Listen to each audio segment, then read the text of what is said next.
भगवती दुर्गा की 10 महाविद्याओं में से एक है महाकाली, जिनके काले और डरावने रूप की उत्पत्ति राक्षसों का नाश करने के लिए हुई थी। यह एकमात्र ऐसी शक्ति है जिनसे स्वयं काल भी भय खाता है। उनका क्रोध इतना विकराल रूप ले लेता है कि संपूर्ण संसार की शक्तियां मिलकर भी उनके गुस्से पर काबू नहीं पा सकती। उनके इस क्रोध को रोकने के लिए स्वयं उनके पति भगवान शंकर उनके चरणों में आकर लेट गए थे। उस समय महाकाली का क्रोध चरम पर था, उन्हें कुछ भी सुध बुध न थी। अतः भगवान शिव पर उन्होंने अपना पांव रख दिया था। अनजाने में हुए इस महापाप से मुक्ति पाने के लिए उन्हें वर्षों तक हिमालय में प्रायश्चित के लिए भटकना पड़ा था। सतयुग के समय भगवान शिव से वरदान पाकर दैत्य अत्यंत शक्तिशाली हो गए। उनके पाप कर्मों से धरती माता थरथराने लगी। भगवान शिव ने योगमाया को आदेश दिया कि वह महाकाली का रूप धार कर असुरों का नाश कर दे।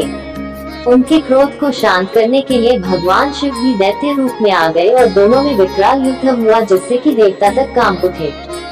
महाकाली महादेव को राक्षस जान उन पर प्रहार करने लगी तो उन्हें भगवान शंकर का रूप देखा, जिसे देखते ही उनका क्रोध शांत हो गया।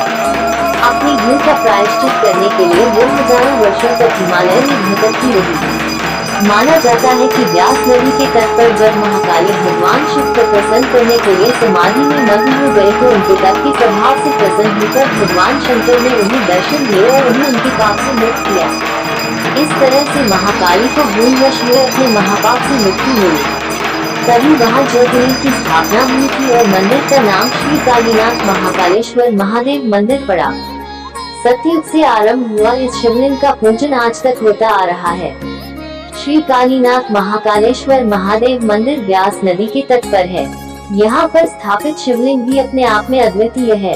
मान्यता है कि इस शिवलिंग में महाकाली और भगवान शिव दोनों का वास है। यह मंदिर हिमाचल में है।